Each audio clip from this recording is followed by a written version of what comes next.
Okay, now we've got the right titles, and we're back up. Sweet.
Alright. Why is this not showing up? Oh, is this a dead link? No, I just literally was staring that hard at the camera. Okay, let's not. Okay, so what am I doing with my brush? Somebody asked me. Let's put this up a little higher and a more stable so I can see. So I am using my brush here, and oh, that's why. Ah! Can't see over. So let's get a little closer here and dive down. So what I'm doing with my brush is really pretty simple. If you can see, it's just a single swipe. I'm doing area swipes here on these brushes just so I can hit all of the area on the boot. I'm not worried about painting on any other thing. So this is a super simple step. What I'm using for this is a Citadel standard brush, and I'm just knocking it out as I can. This is about speed, not being careful. This is just about getting the paint down on there because all the detail work is going to come in after the wash stage. So this is just about getting base colors down. And I know some people agonize over this stage. They try to paint it really clean and concise. I don't know if concise is the right word, but they try to get the base coat almost looking like a finished model.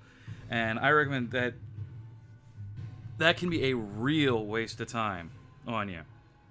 You want to just get the paint down, 2 thin coats, right on there, and then move on. And come back after you've washed the whole model, having done that, then apply detail work and everything else. So, I mean, it looks a little heavy because it's brown, but I'm actually using a very thin paint wash. It'll come out a little see-through. We'll see a little bit of gray in there once it dries up, but the washes will close that up, and then, like I said before, the techniques I'm using to make the base will also cover the boots quite a bit. So this guy I'm working on here, if you'll notice, those aren't standard GW legs. It's a borrowed pair of legs I got, I think, from Warlord, possibly Cromlech. Not entirely sure where I picked them up. They were just on a blister pack at the shelf at the local game store I went to one time. So I grabbed them up and figured, okay, we'll get a couple more action poses. A little bit of diversity and range of motion in the army is never a bad thing. It was also the area where I was converting up women who had joined the regiment as well. I had some models from them from Victoria, which just weren't quite right. There were some uniform details that were just striking enough that it looked like my regiment had segregated uniforms, and the women wore one thing and the men wore another, and it was entirely different, and it just didn't fit my narrative flow very well. So I've ordered some bits to add to the Victorias to make them look more like Cadians, and the big push on that will be adding shoulder pads to them.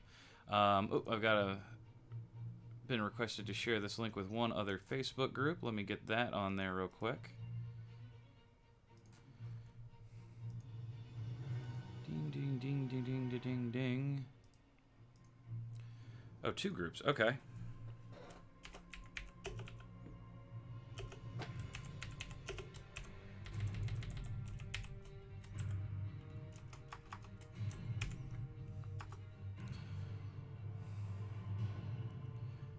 Okay, got that. And the Astra Militarum group asked for it. Okay.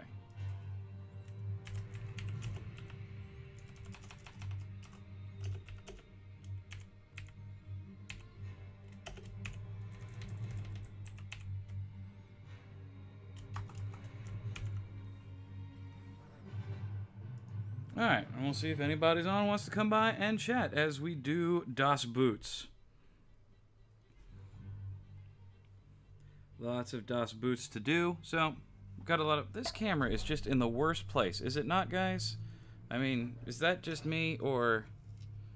I don't think that's just me. I think it actually is in the most terrible place ever. So let's adjust this back up to some place where we can talk. And oh, my vacuum's right in the shot. How glamorous that the vacuum is in here. But yes, I did have to vacuum up most of the sprue stuff over the last couple of weeks as I've been building and getting these guys in here. And my Russes just arrived today. So the 3 Russ chassis vehicles that are going to this army are now in my possession. They can be assembled.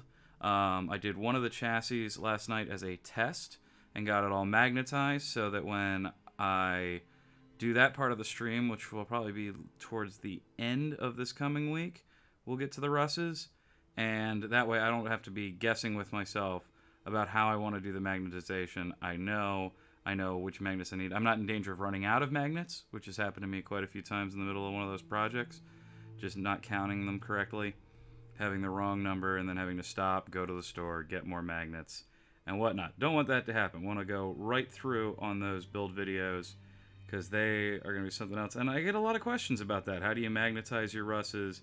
How do I do that? I don't want to buy so many Russes so I have all the options. Well, not a problem. I'm going to show everybody how to magnetize their Russes, how to magnetize their Chimeras, and it's going to be fun. I think it's going to be a great time. Let me go over to where I can actually answer comments in case they come in. It's like, oh, Matt, yes. I adjusted the camera enough. I hope you guys, I hope you get a chance to come by and see it later. Yeah, it's looking pretty good. I'm liking how it's going.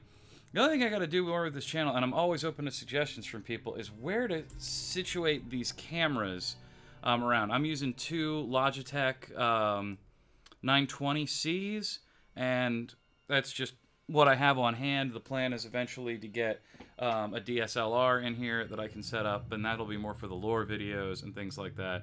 And then I'm always more comfortable narrating from behind, but people kept saying, we want to see your face, we want to see what you're doing, your face is so funny when you paint.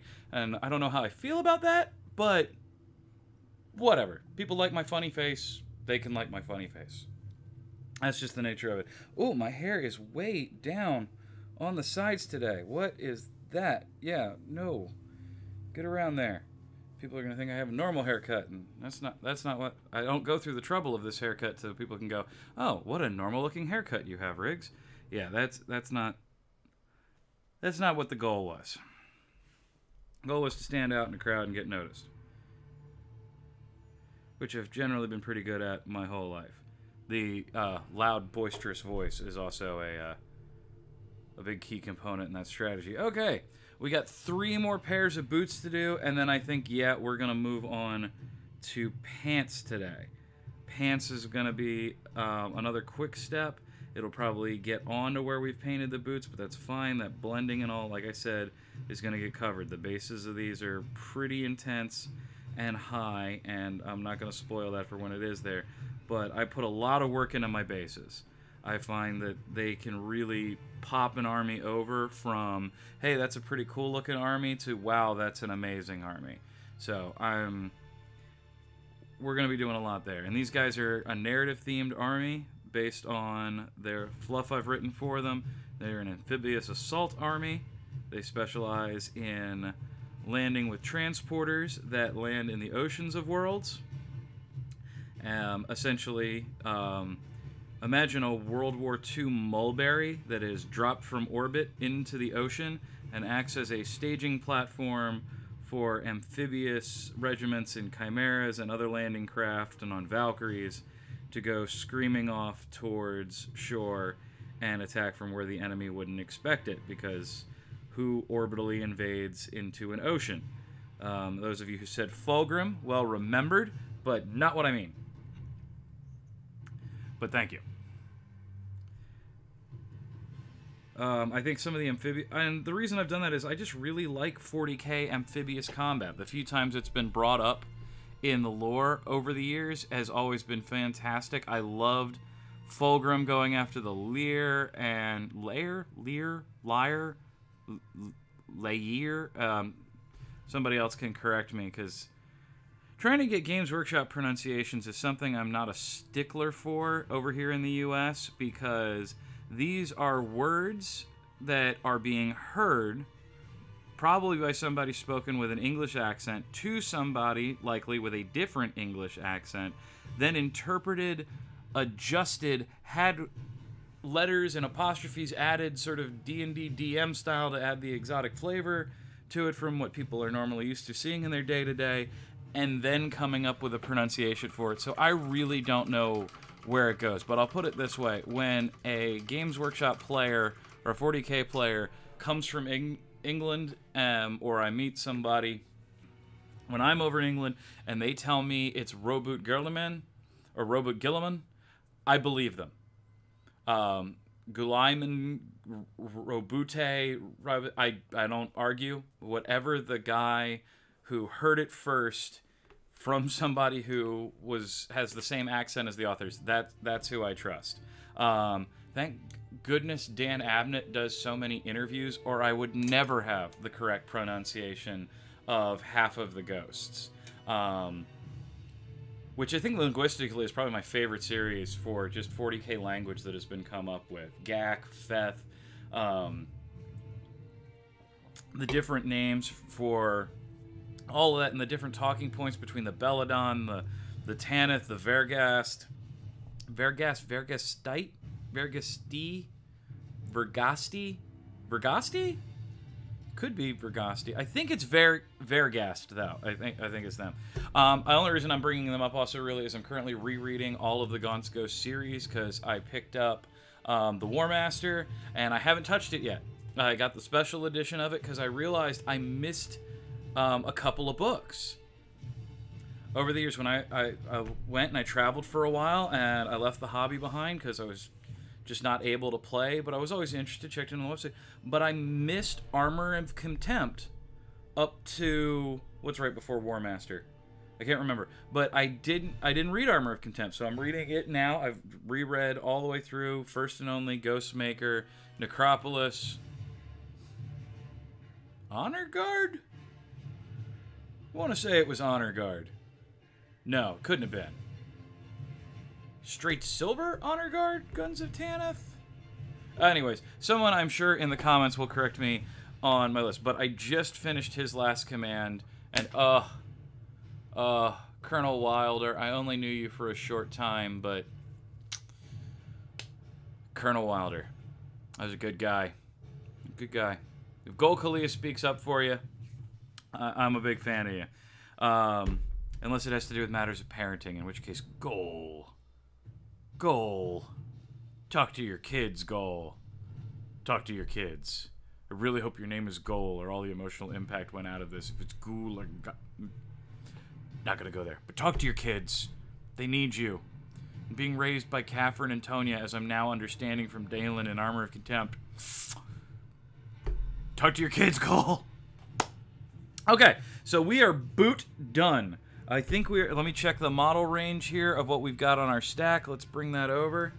These are the guys we're working on and all our infantry. Those are our stormtroopers that we're going to be using. I think we're booted up. Can we declare? Yes, we can declare we are Das Boot operation is complete. Thank you everybody who helped out with the Das Boot operation. I needed that motivation, and we got through it. So, Rhinox Hide, we can set aside for a little bit. The next color we gotta go to. I really hate leaning into this camera, guys. I'm gonna work on some way to make that less awkward, but we will get to that. Oh, what's this coming in? Message on the other side of it. Oh, thank you, Halkin. You are the best and one of the most supportive other Astra Militarum players. I know, you keep me going. I'm a big fan. I gotta have you on this show, too. Like, you need to bring those Talarn down here, and we need to get a game in and talk to everybody about it. So what you're looking at here, I've put this down in the thing. This is a fun little piece that we're going to be working on. I finally got enough of these. I don't actually have a CO2 gun that uses these cartridges. So I had to go find a friend of mine who is a pastry chef who uses these to cake toppings and whipped cream and, you know, little dispensers. You plug this in and it gets forth. So I had them finally wear out enough of these so I could have these set for it. And the reason I'm bringing up before I go on to pants is tomorrow we are going to start using the 3D printers that I have to really enhance this project a good bit. Conversion is great. I love to do conversion out of plastic art and everything else, but I don't have the time with only 12 days remaining. I do not have the time to carve out and do all of that piece after piece. So the adjustments to this for one of our conversions, and I have quite a few of these that have to get this done. Excuse me. My rehab decided to give me a burp there. So we're going to be 3D printing the structure that's going on top of this and then mounting it where it's supposed to go. And so this is just sort of a sneak preview of one of the conversions I'm doing during this list. And also, as of Monday... No, wait. I've got more time than that. I do. I have 2 full weeks. I have 14... Oh, right, because I said I wanted to get them done a day ahead of time so they could be photographed and put through. So, yeah, I submit the Army list on the 10th. So as of the 10th, when everybody else in the tournament has submitted their Army list, I will reveal my full Army list on this channel so everybody can see what it is, and you'll get to see what this piece is for. I'm excited about it. I'm really excited, though, to start throwing the 3D printers into the mix tomorrow. I've got 4 M3D Micro Plus printers that I'm using for this project. I've got lots of other printers going, but I don't need them for this. What I need in this project is multiple platforms that are uniformly going to create the same thing at the same time. And that's how I'm going to speed this out. So while the Micro Plus isn't the fastest printer that's out there on the market, it's certainly also not the slowest. It's also the printer I am most familiar with, so I can do the most troubleshooting with it to get what I want out of it. I know how to adjust the settings faster than I do on any other printer if I run into problems. So we're going to have those set up and we'll get those filmed. And I may actually just open that stream all the way up. So once I do my in-bit, I might just leave up the 3D printer live streams. 1, so I can be away and check on them, and 2, so other people can see the live stream of them going on and decide, I don't know, maybe they just... Some people like watching 3D printers. I've never quite understood that. I can stare at them for a little bit, not a long time. But either way, so we're going to use those 3D printers for some bits creation. But let us move on to the pants. So according to... See, this is why I don't like this camera. I just keep going in and out of it. It's like I'm constantly dodging to be on the camera. And that is not what I want, especially when I am looking for the notebook that has information we need to continue. So everybody hang out for a second and put your lore questions and things in chat, because I will totally talk about whatever subject you guys want to talk about. Oh, look, you can't see the vacuum in the background anymore. Isn't that great? Let me just not put my mail on screen. You can tell this is my temporary studio around here, which otherwise would be known as my living room, because that's where my PC is right now. I'm currently remodeling and rewiring the house. So until I can rewire the house to have enough power upstairs, this is where we're streaming down here. And that's how that's going. So let me find my notebook. Ah, it was right on the other side over here. Can you guys still hear me? Okay. So, hurrah! So here is the notebook. This is where I keep all of my special notes going forward about what I just, so I can remember and come back again. So I want to make sure I have noted off everything that I have done so far with this project. So we have done the boots in the Rhinox hide, good for us. We've done the armor in the Xandri dust, which is great. Oh, let me orient this so you can see. Get out of there. So the next we're going to be doing the steel... Here, lighting. Steel Legion drab on the pants, and the jacket gets Deathworld Forest. And then the jacket in 2 different places. One, it gets a highlight of Athonian camo shade, and then in other areas, it gets layered with Elysian green and then Ogren camo? Ogren green? I don't know. I haven't used that color much, but it's the next one up in the scale that I'll need to use for what I'm trying to do. And the effect I'm going for there is overall, the whole uniform is going to get a highlight, but specific areas are going to get weathered to look thinner, which requires a different set of technique, because instead of the raised edge being sharp, I want it to be subdued, faded, and crosshatched. So that's going to take a little while, if we even get to that step during this project. Those take a long time to do because I have to let them fully dry in between. And for this many models, that can take a long time. Hang on 1 second. Checking my messages otherwise.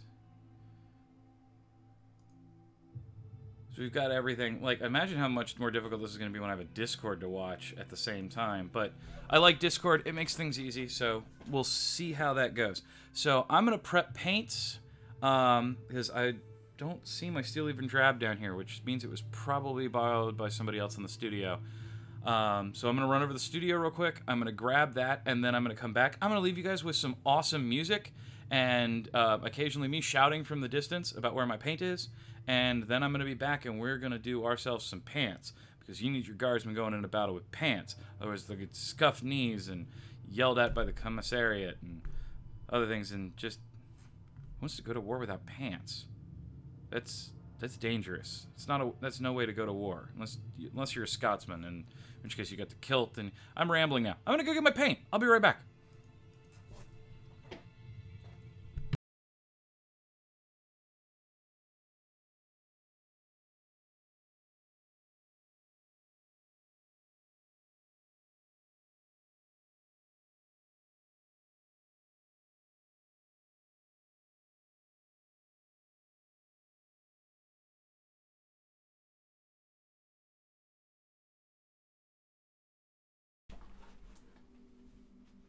Tom, where's the paint?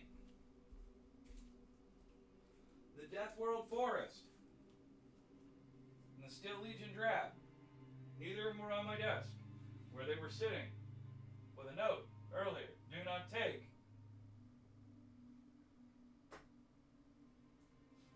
What did somebody think my note meant?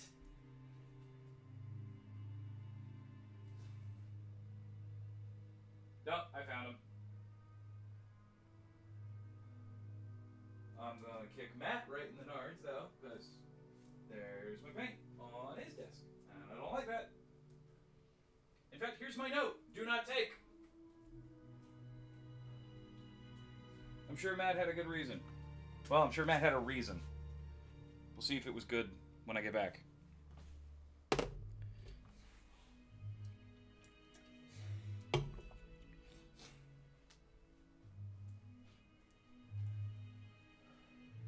No, I didn't tell Reddit I was doing this.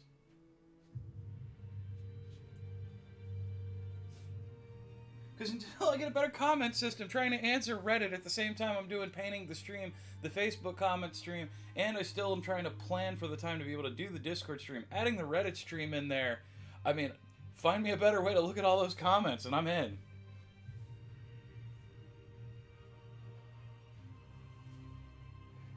Okay, I got it.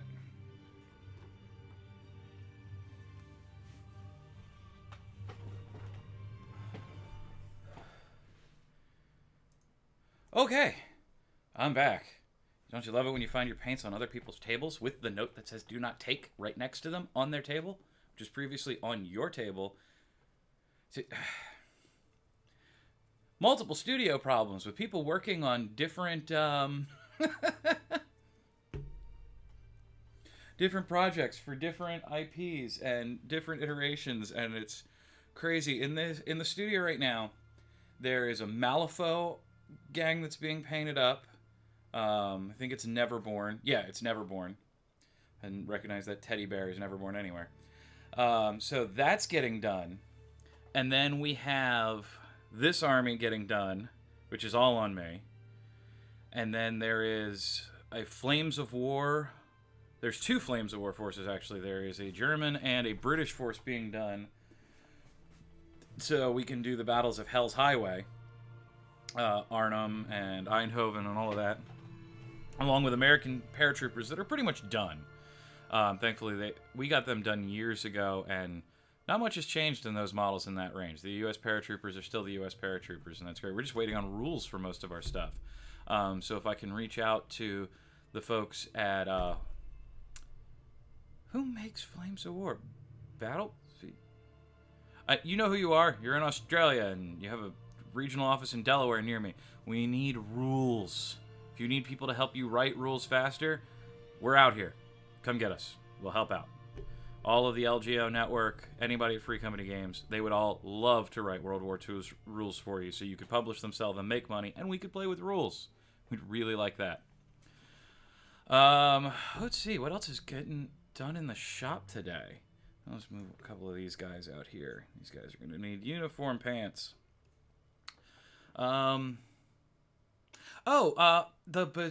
What is it called? Mansions of Madness board game, if you're familiar with that. We've been asked to paint up a full set of Mansions of Madness, so we're going to do that, and those are going to be awesome to play. We'll get to see some live streams. Maybe not live streams, but just straight on streams of people painting those. And definitely playing those, along with the role-playing games we're going to be having filmed in format. And by the way, just a shout-out, I'm not associated with them at all, but I just recently tried the Dropout service by College Humor, and let me tell you, Adventure High is amazing. The show that is on there, and they're all playing monsters and D&D characters at a high school for adventuring, and the board that they're playing on is fantastic. The characters that they have done are so great. It's like John Hughes meets Willow. Can't recommend it enough. It's, as Philip DeFranco would say, it's my today in awesome, and it's over there. And I don't mean to steal that from you, Phil. That's your thing. I'm just quoting you in an ironic sort of way. Please don't content strike me. Not that that's your thing or anything like that. It's just, wasn't trying to take your mojo, just showing respect and admiration for you. Oh, and what a week has been, speaking of DeFranco and channels like that. So, let me get my paint palette out from under my camera. One of my many cameras. Just dropped some paint from a wet palette right down onto my shirt, and that is a unpleasantly cold experience. So, we're going to mix up our brown here. Get a nice Steel Legion drab going. And again, we're using the Citadel Standard brush here. Only reason I'm not using the Regimental brush here now is I want to try to avoid the armor by accident, which I would then have to go back and touch up, and that's not fun, and it's a waste of time. And away we go with pants. So I'm just using single directional strokes from the inside of the thigh out on the pants. And I'm going to do that the other way as well. I'm going to paint always outward from the inner thigh around to the outer thigh. And people ask me, why do I do that? And that is simply because paints tend, if you make a mistake, to make a mistake with a grain. And you can sort of see the brush stroke going over them. So I try always to wrap it around so that it looks like there's sort of a natural flow of my brush stroke and how the cloth weave would be. Now this is a slight nitpicking detail. It really doesn't matter too much for most painters. This is just something I do and keep in my head, and I find it helps me to keep a consistent methodology of how I'm doing the strokes and how I'm getting the paint on there. And because I do the same thing every time, I can become sort of rote and mechanical about it, and I can do more of them faster. That little bayonet's going to be in the way on most of the models, because I was very specific when I was doing the pouches and extra bits that I added to these guys, that I wanted everybody either on their rifle to have their bayonet fixed or their bayonet somewhere represented on their person, because the bayonet is the most important thing an Imperial Guard trooper has. I mean, his las gun is his las gun, but when it comes down to it, the Emperor is saved by fixing bayonets. and the Emperor protects those with their bayonets. Melee combat is the most glorious, and I just can't keep going with that kind of rhetoric. It's just silly, but it is fun. I love that the Imperium is all about martial skill in all forms, and that that the theme of Warhammer 40k in general is that somehow swords are still some of the most effective weapons in the 41st millennium, which is just patently ridiculous. I think the theme of Games Workshop, the #1 theme of its grimdark nature, is not chaos, the war, any specific war, the encroaching doom of humanity every which way. I think the #1 bit is the lost technology. It's the fact that we are somehow stumbling around in space with the intellectual equivalent of Leif Erikson sailing to the New World. Which, of course, to Leif Erikson wasn't the New World. It was just them islands over there. And he went from one to the other and eventually ended up in North America. And sorry to those people with pride in Spain or the opportunistic Italian explorer Christopher Columbus, but yeah, that one gets to go to the Scandinavians and the Vikings. Or was he Danish? Do Danes count as Scandinavian? Somebody who's Scandinavian will have to let me know. I don't want to misrepresent that on them. I don't know if the Danes are Scandinavians. They certainly, in my opinion, could make a claim for it, being the northernmost... yeah, they're the northernmost European continent, like the main Europe before you get to your more obviously Scandinavia, like Norway, Sweden, and Finland. But I don't know if the Danes actually count as Scandinavians. So if a Danish person would like to correct me on that, no, I don't mean any offense to exclude you or include you as per how you feel about it. I just don't know. And I don't know if Leif Erikson was Danish or if he was... I guess it wouldn't be Norwegian at that point, but some other Scandinavian peoples. A Geat, maybe? Geats are a thing. I mean, Beowulf was a Geat, wasn't he? If he was a real thing at all. I mean, I know mythology and such.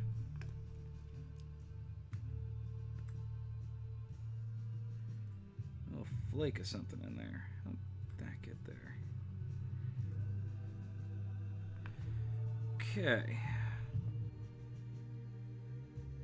Keep getting this laid down. Oh, there's one set of legs in the Imperial Guard set that is more annoying than any of the others, and that is because the blouse of the torso jacket comes right down almost over the pocket in the pants, but not quite, leaving this really sort of just inconvenient sliver right there at the top. And I've missed it on a few models I've painted in the past, gotten all the way through and gone back and noticed that the pocket is somehow set over there. Hey, thanks Jedpire Dan. And yes, I am a LARPer. I LARP all over the country, wherever I can train it. I'm located here in Maryland, where I'm the VP of the Darkon Wargaming Club. I also attend Dagger here. I make it out to Amp Guard for intervals whenever I can, and love a good time. If you're looking to make your first event next year, enjoy it. Go out, have a good time. It is a real fun way to just blow off some steam, meet some new friends, have a good time, and just, you know, you get to wear silly clothes and swing sticks at people, and it's low impact. Well, I mean, the weapons are not low impact depending on the LARP you go to. Some of them leave a pretty good sting depending on the games and how they're built. But what I mean by low impact is it's not a real serious time. You can go out there and just have some fun. I enjoy it a lot. It's been real good for me in my life.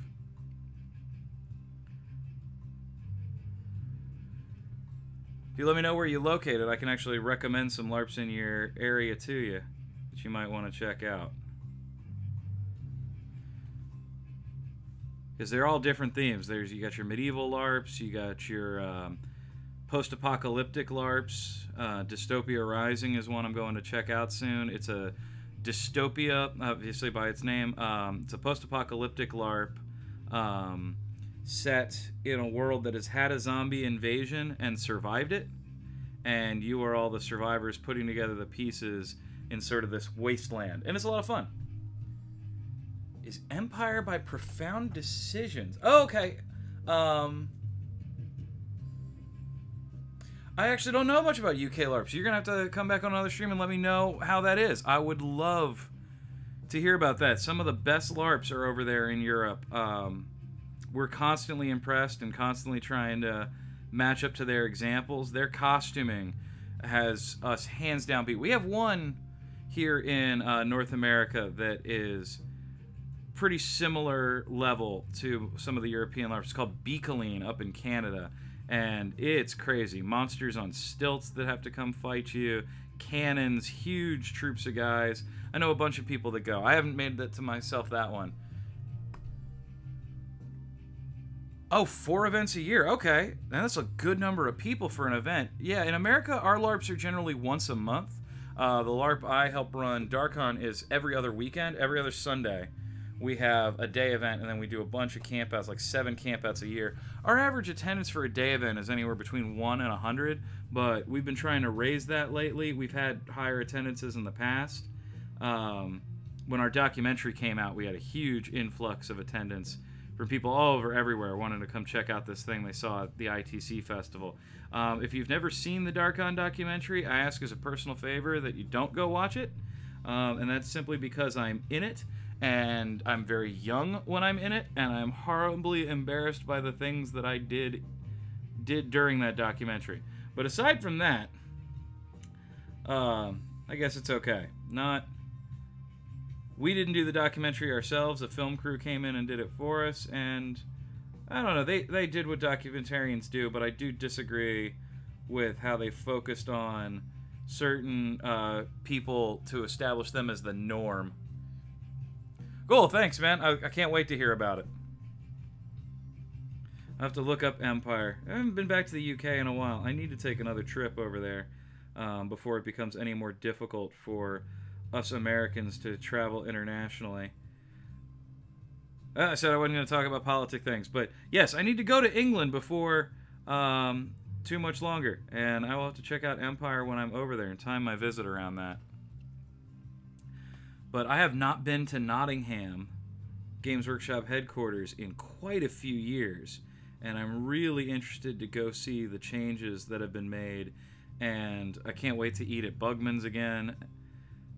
I'm not much of a drinker. As a matter of fact, I hardly ever drink, but I would definitely make an exception to get a pint of Bugman's over there in Nottingham. And then, you know, stop in and see some of my friends that I haven't seen since the late 90s. When the GW UK guys used to make it over here a lot more for the games days. I don't do that as much anymore, and I miss some of those guys. They're a lot of fun. Oh, that boot was just in a terrible position. We're going to have to come back and retouch this guy up. But as a sergeant, I think that's okay. We can spend a little bit of extra time on him. But let me mitigate this mistake real quick. So a lot of times you'll see people paint on a model, get paint where they don't want it, and then just move on quickly. Or freak out. I mean, I don't recommend either of these. But for paint that has gotten onto an area that you don't really want it there, there is a quick trick you can do if you catch it quick enough. Because acrylics don't dry instantly. It's not... Yeah, GWHQ is fantastic in Nottingham. You gotta go. So now I've got my brush, I've cleaned it off, and now I'm just gonna wipe away as much of that paint off that boot as I can, so that he still has a brown boot. Let's get that light out of there. Yeah, position. There, so you can see I got a little bit on this boot here, but wiping it away has kept it mostly a Rhinox hide boot. And actually, I have some Rhinox hide here, and since I just cleaned off my brush, I can drop it right back onto him. And then the touch-up that I need to come back on this guy will be substantially less. Okay. They really, the Aquila makes them call it the Nazi. That is unfortunate. I'm hoping they just say it in jest because maybe Britain doesn't have the problems with neo-fascists that we currently have here in America. Oh man, I can't even imagine if I was on my way there and the cab driver just takes one look at me and goes, "Oh, I'm dropping you off at the Nazi building." That would be slightly awkward. Not an association I want anyone to have with me. Alright, so pants. Yeah, but the GW headquarters up there, I swear, if you go up there, though, and don't leave time to go eat at Bugman's, though, you're really missing out. They have a nice high-class bar there. It's Bugman's Brewery. If you don't know the lore about that, he's the super dwarf brewmaster from old fantasy. I don't know. Does anybody know? Did Bugman's survive the end times into Age of Sigmar? Is Bugman still kicking around somewhere? I have not caught up on my Age of Sigmar lore. I've been watching the models come out with great relish, and I think I'm about to start an army over there. I really liked the Deepkin. Just sort of the idea of an underwater army appeals to me greatly. If you might not have noticed, I have a big water theme with this amphibious regiment I'm doing, and then my like of the Deepkin, and thinking about how to amphibiously invade a planet from the sea. Yeah, and that just comes from my upbringing. I spent most of my young life either on a farm, which was okay, or on the water, which was awesome. I very much am a son of the sea. I love to go sailing whenever I get the chance. It's my second biggest passion. And yeah, so I do a lot of nautical themed stuff. My regiment commanders are generally named after famous admirals. Of course, I'm in my Battlefleet Gothic armies.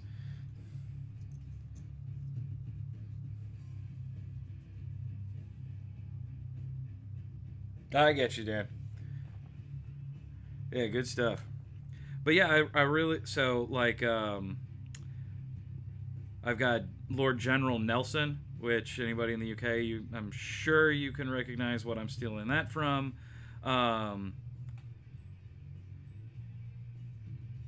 This group that I'm taking to the tournament, this is, oh, Naval LARP. Oh, man. Now I just want to talk on the stream about a Naval LARP.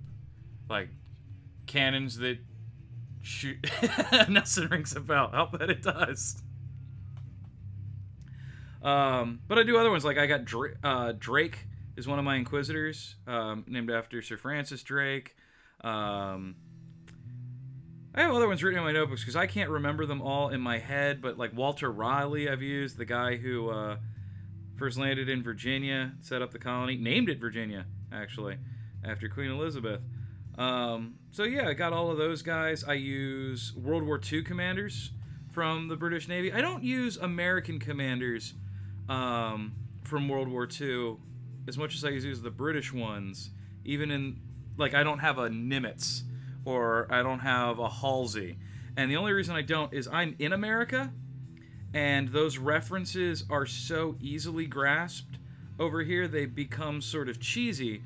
But thanks to the wildly varying states of the American education system, if I use British heroes in armies, some people get it, and they give me that wink and that nod of, hey, I know where you got that from.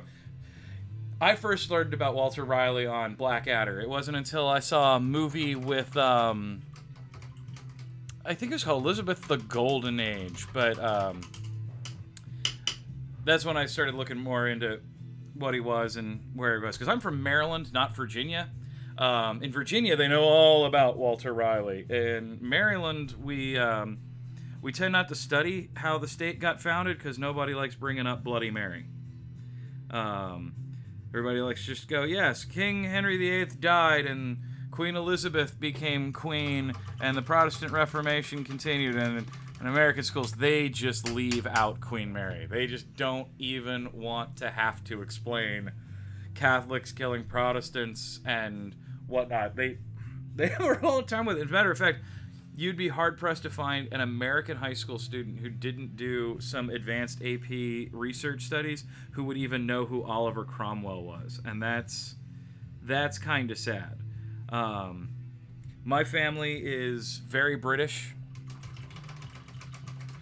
Oh, Texas retcons. That's a... Woohoo! That's a special one.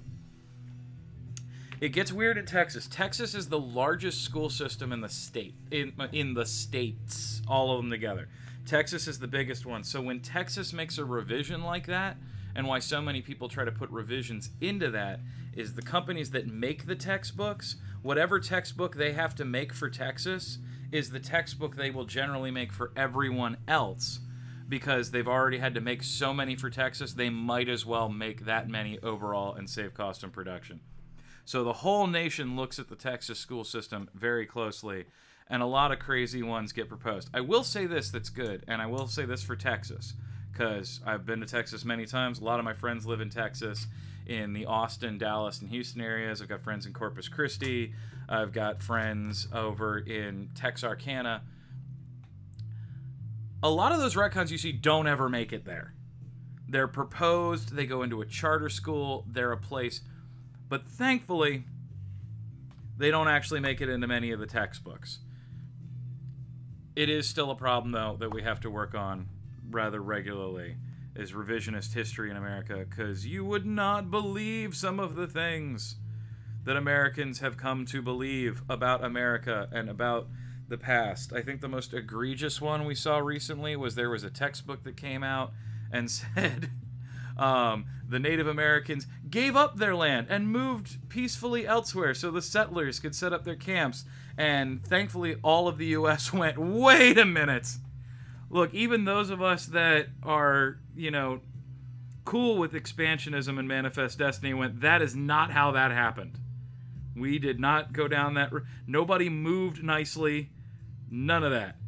So that textbook, thankfully, did not get shared around widely. However, what they generally do is instead of saying falsehoods, they tend to just omit things. Like, you won't find a lot of textbooks before senior level high school. Yeah, agreed to locate. Yeah, it was complete asinineness. Now, actually, that one I think was in Canada or right on the border of Canada. I know it was in a northern state, if it was in a state at all. But that one I know did not make it through. But more often than not, what you see is they just don't mention how bad it gets. Or how bad it got.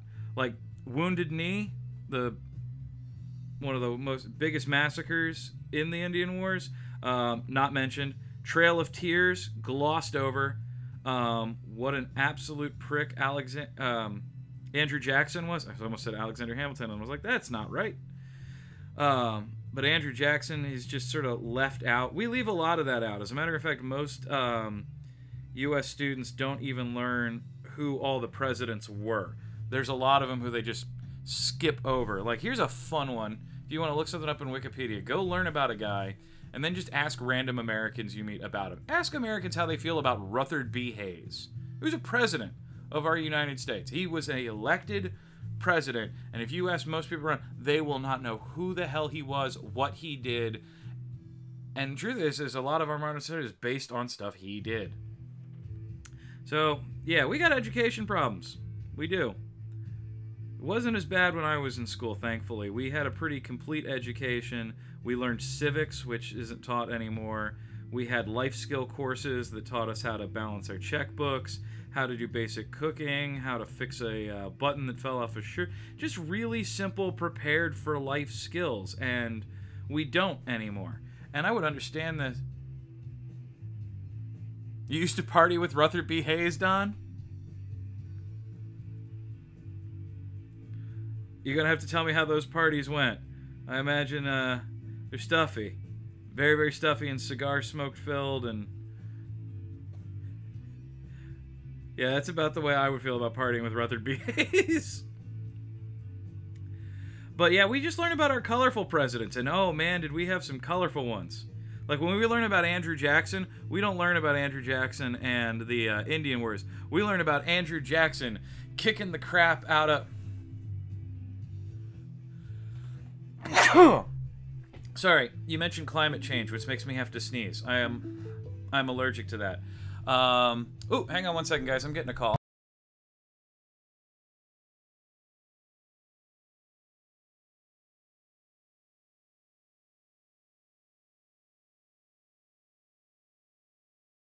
Okay, I'm gonna answer that. Just a few calls and things are going through, so trying to answer all that.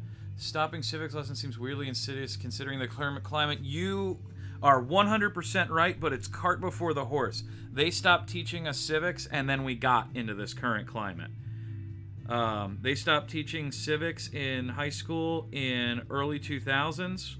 They'd been phasing it out for a while, but then they got it completely rid of it, and then we got George W. Bush Jr., or he wasn't a junior, he's a different middle names, but Little George. We got Little George, and then it just kept going and going, and they fought us on all the different levels. And the way they do it is they stop teaching civics at the local level to influence national politics. Because in America, I don't know if anybody not in America is aware of this, America is the worst at doing its local elections. We have no idea who these people are until they screw up. People don't pay attention. They vote blindly by party lines. And, you know, that's the same on both sides. It's how it is. But when it comes to history, I just sort of find it... I'm not wanting to get into the politics of it, but I do want to talk about like the history and the humor of it, because there's just so many things that people are not aware of that I see people making arguments in their day-to-day, choices in their day-to-day. Oh, Don, there is 60 guardsmen here to do, and then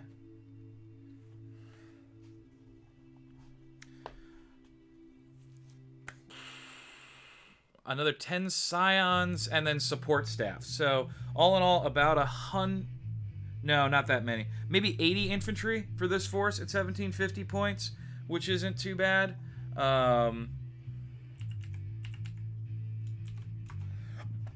So more than I want to have to get done in 14th. Yeah, Don, the list comes out on the 10th, and the only reason I'm not putting the list out is because that's when the lists are due for the tournament. I have a few surprises in this list I don't want my opponents to just prepare for. So I've given a few hints. There's there's 6 Chimera chassis vehicles in this list and 3 Lehman Russ chassis vehicles in this list, plus about 80 infantry. And that should give them enough hints that they can probably put something together against me, though I don't know if anybody's going to put that effort into making a list just to counter my pretty standard guard list. But I didn't want to give my surprises away too early. But on the 10th, they have to submit their...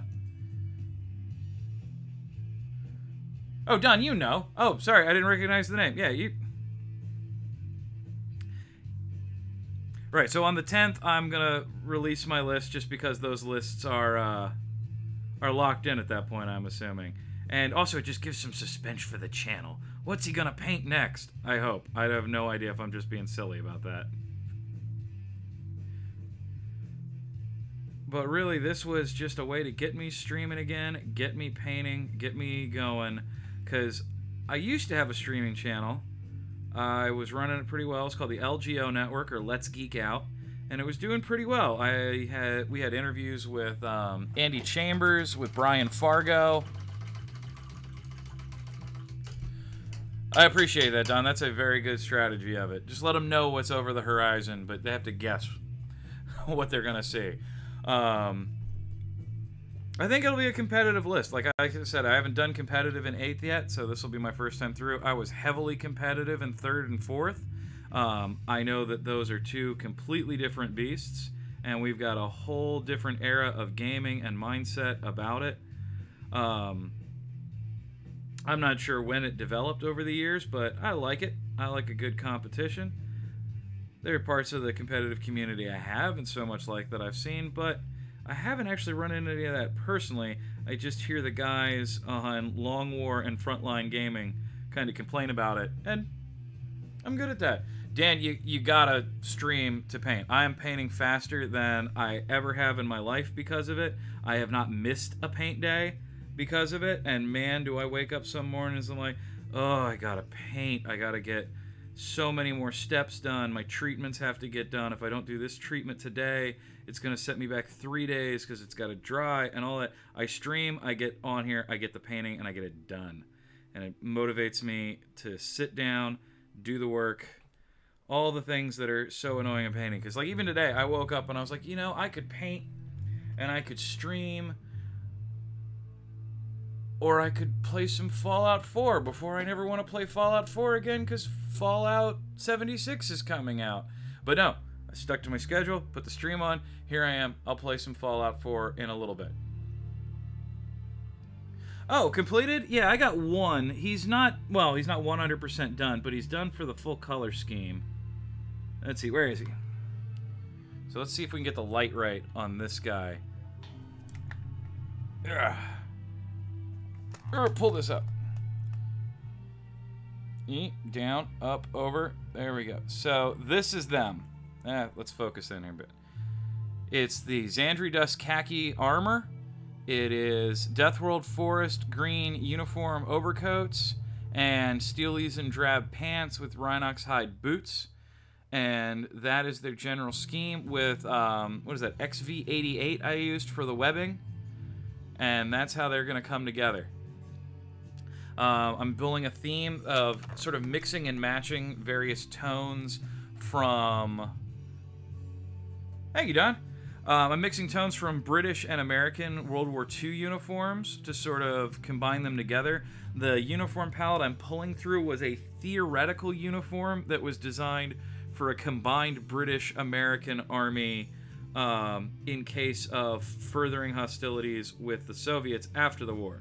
It's otherwise known as the patent khaki. It's very rarely seen up. Its validity as ever having existed or being designed at the time is dubious, but it exists in a lot of drawings online, and I liked it. So that's what I'm using for these guys who I call the Normandy 99th. And if anybody doesn't get the reference there, I am using Normandy, the site of Operation Overlord's invasions, and the 99th as in the 99th Fighter Squadron, or 99th Fighter Group, also known as the Red Tails or the Tuskegee Airmen, who I am a huge, huge fan of. I've read all the books by all the surviving Tuskegee Airmen of their life stories and what it was like over there, and I guess I'm drawn to them because they were fighting two wars. They weren't just fighting the war that they had enlisted to help, but they were fighting a war of public opinion to show that African Americans could contribute to the war effort, were just as good as white men when it came to pilots. Their stories are fascinating, their courage is amazing, and their battle record is undeniable. And big appreciation to them, so a shout out for them in my regiment's name. Because my Valkyries, which make up the mainstay of this regiment, when it's not going to a tournament at 1750, when I cap out when I get over 2000, my Valkyries really start to show up. And my Valkyries are all painted with their red tails. And that's just the little touches I put in armies to keep myself happy. Don't make much of a difference on the battlefield, but when I'm looking at them in the glass case, that's what appeals to me about them. Oh, an XCOM themed palette. Oh, Dan, I like that idea. I hope you run with that. I want to see that. That is absolutely fantastic. I'd love to see your vets in like the heavier armor, or your Primaris Psychers sort of using that purple glowy stuff that XCOM considers to be psychic magic. But an XCOM set would be really awesome. Ooh, especially for like Scions. First, I mean the 2012 one. Maybe reference it there, Dan. I'm not quite sure. Oh, the 2012 game. Yes, I understand what you mean there, and I completely agree. That was the same thought I had. No worries. That was 2012, really? Ooh, Marine Scouts with Scion parts. Also a good call. I think Scouts are going to become a major purchase for me as conversions go forward, because once I get this infantry set done, I'll probably do up maybe another 60 Cadian infantry in this scheme, and then call it for the Normandy veterans, as much as my brain goes, no, collect a whole regiment, get all 7,000 guys that would make up that regiment and put them together, even paint the cooks. And then I remember, I'm not crazy, and I'm not made out of money, So I will not be doing that. It still appeals to me, but I do want to get my Normandy 99th a regiment done. So if I wanted to, I could take a brigade with all 6 troop choices being infantry squad, las gun, bare bones guys. These guys do tend to do a lot more screening than any of my other configurations of armies. That's what I do with Cadian regiments, is they're really good with their las guns. So it's las guns all the way on my Cadians, and then I'm dropping in the occasional heavy weapon when where I plan to put them on the battlefield I know is going to be advantaged by that, or I stick a plasma in there if I know they're going to be in range to be getting some orders, because when you can reroll ones on plasma, take plasma. Oh my god, is that a game changer. There we go. Alright, just pants galore. So these are all the guys with pants that still have to get done. We're coming quickly up. Hey, see you, Don. Thanks for coming by.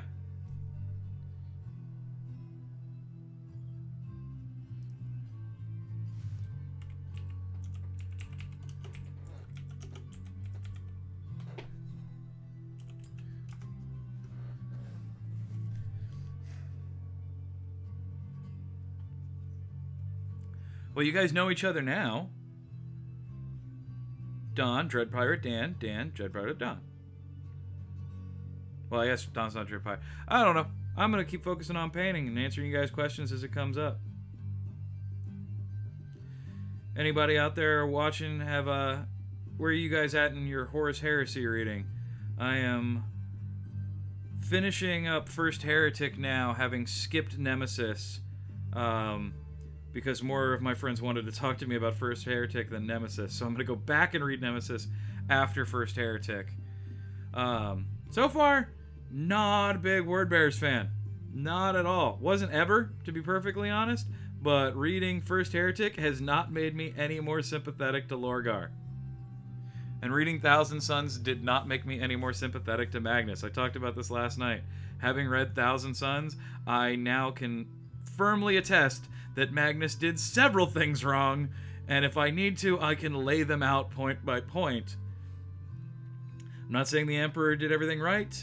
I'm not saying Lehman Russ was completely blameless. In fact, I really don't like Lehman Russ very much after reading Thousand Sons. But I can definitively say Magnus did several things wrong, and he got his comeuppance for it. Alright, let's see how many more of these guys I can get. We've been at over an hour now. So we're going to wrap up a little bit because I have to eat and get back at things.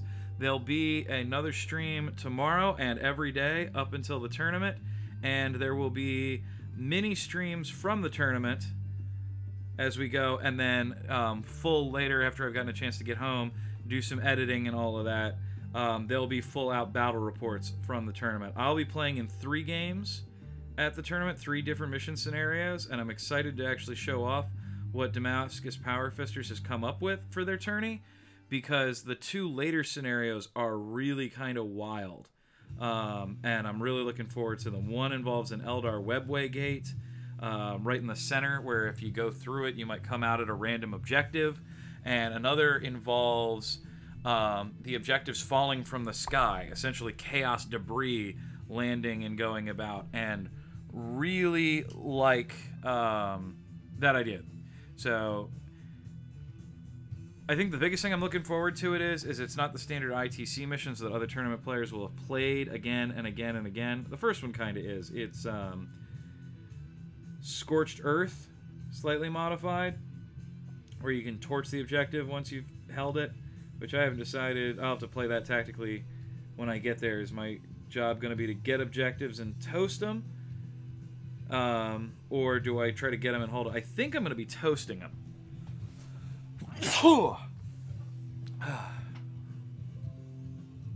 Hey, get some sleep, Dan. We're actually about to finish up for the night, so I'm just going to do these last 2 guys' pants, and I'll be signing off myself. But thanks for stopping by, man. Really appreciate it. And any other time you're bored later this week, I'll be on every night. Alright, pantsing away. But like I was saying, I think I'm going to torch the objectives. because the chances of my squads holding is not high, especially since the limited number I can take at 1750 points. Normally at this level, if I was playing a casual game, I'd be loading up all infantry all the time. I would have all 1750 points, just foot slogging guys. It would be brigade and battalion right on top of each other, loading in infantry screening for infantry, screening for infantry, and in the very back I would have loaded down with mortars and maybe heavy weapons teams and sniper teams. I just would have laid in with everything I had and made them claw through all of it as I just kept marching forward ever so many turns and then blobbing more infantry onto where it had been engaged in close combat. But I can't do that here, because at 1750 people are going to be pulling crazy tricks, all kinds of stuff out of there. So I had to account for, I'm going to have to deal with flyers. I'm going to probably have to deal with jet bikes, which counts as flyers too. They're going to have the fly keyword. And they're going to be zipping around on me. Yeah, so I've had to put in some things, and I know somebody is going to have the night. Somebody's going to find a way to do it. They're going to do their new modified version of Smash Captains and Castellans and Guard, and I'm going to have to deal with that. So I have an answer for Flyers in this list. I have an answer for Smash Captains in this list. I have an answer for Knights in this list. They all, however, take up good chunks of points, depriving me of my main infantry force beyond the 6 staple squads. That's not a lot to take objectives with, considering how weak infantry are. But I think we're going to do it just fine. I think we're going to put up a good show. I know I'm going to put up a good sportsmanship score, because there is nothing I love better in the world than enjoying a game of Warhammer 40k with some new people. Painting score, well, you see, as we're working on that right now and dropping paint as fast as we can in as many possible ways. So we're going to have some fun over this next week. I don't expect my eyes to start bleeding until at least next weekend. Next weekend is going to be the craziest part of the whole thing, when I get into... Yes, the blobs are super effective. You get on there, and Guard can do it, and the best thing about Guard is your blobs can get there separately and then become a blob. Because of our stratagem that lets us combine squads, you can throw 3 squads right up the middle, and they might individually get torn to heck. Throw 2 command points down, 2 of those squads become a full squad. Next time, do it. Next turn, do it again. And now you maybe even have a 15-man squad left that they've got to take over or overcome. And I've always been a big fan of Guard. I love the current Guard rules. I think they're flavorful. I think they're fluffy. I think they've got just as much stuff that's characterful as it is powerful. The only thing that I think is missing from Guard is the specializations that we had in, I believe it was 4th, when we had the best specializations. 7th was okay. There were some in there when our veterans could specialize and get doctrines. And I love the doctrines that we get for all taking through. I mean, I'm basing the Normandy 99th around having the Cadian doctrine. They land in, they're tough, they strike hard.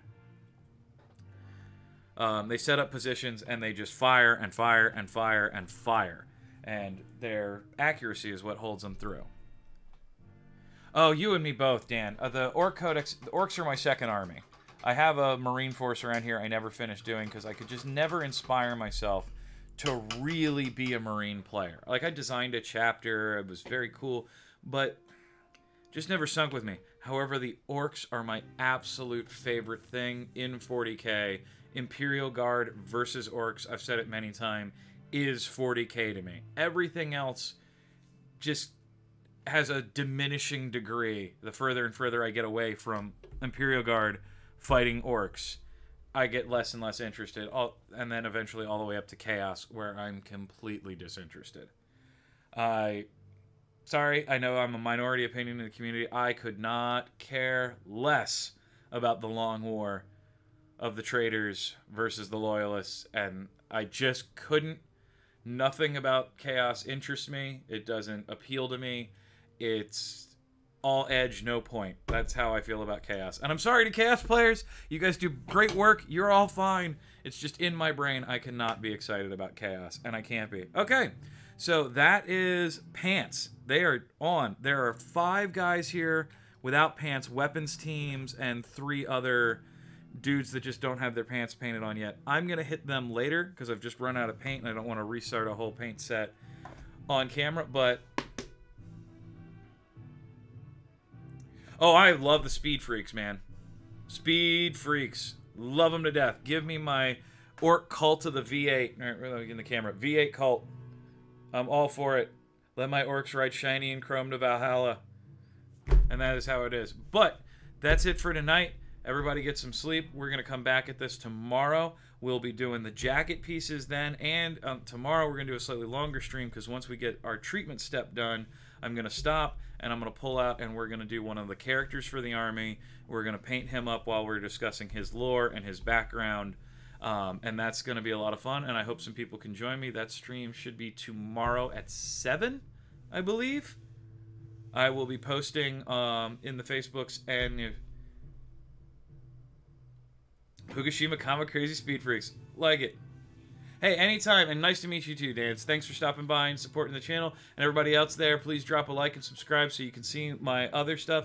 This will be a hugely expanding channel over the next year with battle reports, lore videos, on-site interviews, in-depth, and most of the content from Let's Geek Out is going to be coming over here. So later this week, you'll be able to see our interview with Andy Chambers and our interview with Brian Fargo. And we hope you all will enjoy those. They'll be a blast from the past. But... everybody else, have a great night, and keep on painting, guys.